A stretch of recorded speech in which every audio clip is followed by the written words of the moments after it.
On May 5, 2026, the U.S. State Department officially approved a $540 million USD foreign military sale package. This was done to maintain the Canadian Air Force's fleet of CC-177 Globemaster III strategic transport aircraft. The decision was made to ensure the Royal Canadian Air Force retains its independent, long-range military mobility. It allows them to deploy troops, armored vehicles, helicopters, and emergency response equipment all over the world, without having to rely on Allied transport planes. Meanwhile, on the other side of the world, Poland is set to become the biggest European beneficiary of the SAFE loan program, which will be officially launched on May 8, 2026. This move allows Poland to secure nearly a third of the total funds prepared by Europe. With those two exciting news stories on the table, let's break them down one by one, starting with Canada. For Canada, maintaining the absolute operational readiness of their 5 CC-177s, which are based at 8-Wing Trenton in Ontario, is an absolute must. This $500 million package is a crucial step in keeping the fleet available and airborne. You have to realize that managing a micro fleet of just 5 planes leaves a razor-thin margin for error. If one aircraft goes in for heavy routine maintenance, another is getting software modifications, and a third is put on emergency domestic standby, it automatically slashes the number of planes ready for immediate deployment to international battlefields to just 1 or 2 units. Canada relies heavily on these massive jets for everything, from asserting their sovereignty in the freezing Arctic North to supplying NATO forward-deployed forces in Eastern Europe. Every single airframe is worth its weight in gold. This $540 million USD package isn't just about simple spare parts. It covers contractor engineering technical services, specialized software updates, deep engine overhauls, and structural fatigue management, all designed to squeeze every ounce of life out of these airframes. Technically speaking, the CC-177 is Canada's military designation for the legendary Boeing C-17 Globemaster III heavy transport aircraft. This high-wing heavy transport aircraft is powered by 4 Pratt & Whitney F117 PW100 turbofan engines. Each engine is capable of producing a massive 40,440 pounds of thrust, giving the aircraft an incredible power-to-weight ratio. Dimension-wise, this monster of the sky is 53.04 meters long, has a wingspan of 51.74 meters, and stands 16.79 meters tall at the tail. With an empty weight of 125,645 kilograms and the maximum gross weight reaching an astounding 265,350 kilograms, this plane can swallow up to 72,727 kilograms of logistics or combat gear. To put that in perspective, it can carry a main battle tank or multiple light armored vehicles directly into a combat zone in a single flight.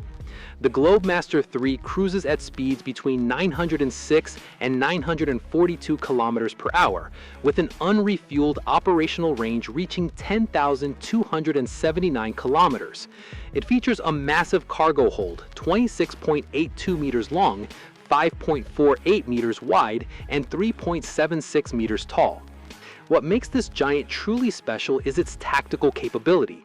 This giant aircraft can take off and land on incredibly short, unpaved, and narrow runways, needing just 1,064 meters in length and 27.4 meters in width.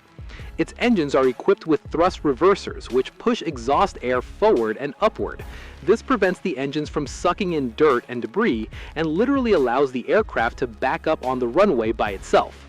And uniquely, Boeing actually closed down the C-17 production line permanently back in 2015, which means it's simply impossible for Canada to add brand new units even if they suddenly found the budget and wanted to.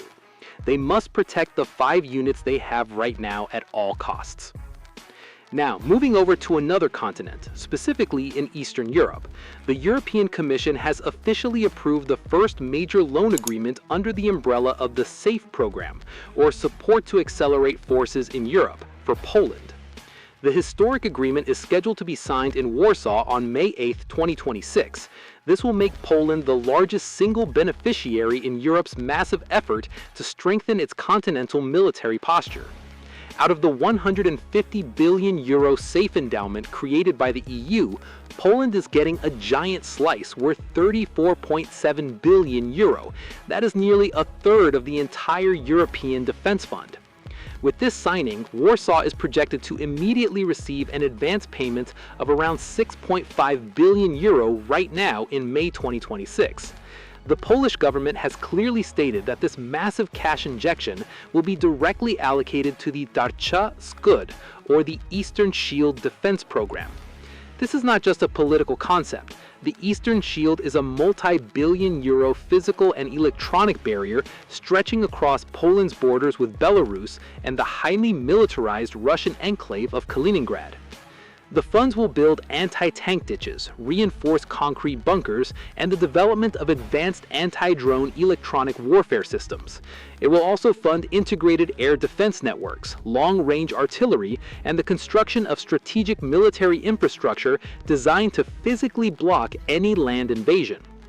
This move carries a massive geopolitical impact on the balance of power in Europe. By absorbing 89% of those loan funds into its internal economy and defense industry, Poland is actively asserting its position as the absolute spearhead of European security, as well as the main fortress on NATO's eastern flank. The SAFE initiative itself was designed by the European Union as a rapid response financial instrument to the rapidly deteriorating security landscape on the continent. It allows member states to urgently buy modern military equipment and fortify their borders without instantly destroying their national budget structures or causing wild inflation. It also strongly encourages standardization of weapons and communication systems among allied European armies. However, a strategic movement of this magnitude is not without its internal political turbulence. Polish President Karol Nawrocki has reportedly vetoed the domestic law related to taking the massive loan from this SAFE program. This isn't because he ignores national security. The rejection was based on deep concerns over the long-term economic burden. He argues that this multi-billion euro sovereign debt will ultimately have to be paid off by the younger generation of Poland during their most productive years in the future. He warns that the high taxation required to pay this back could cripple the nation's economic growth for decades. This dynamic highlights the classic ultimate dilemma of frontline border states, balancing the absolute urgent need for national security today with the real risk of a crushing national debt burden that entraps the next generation tomorrow. Well, military friends, that is all the information we can share with you for this opportunity. Until we meet again next time, keep your spirits high and stay healthy.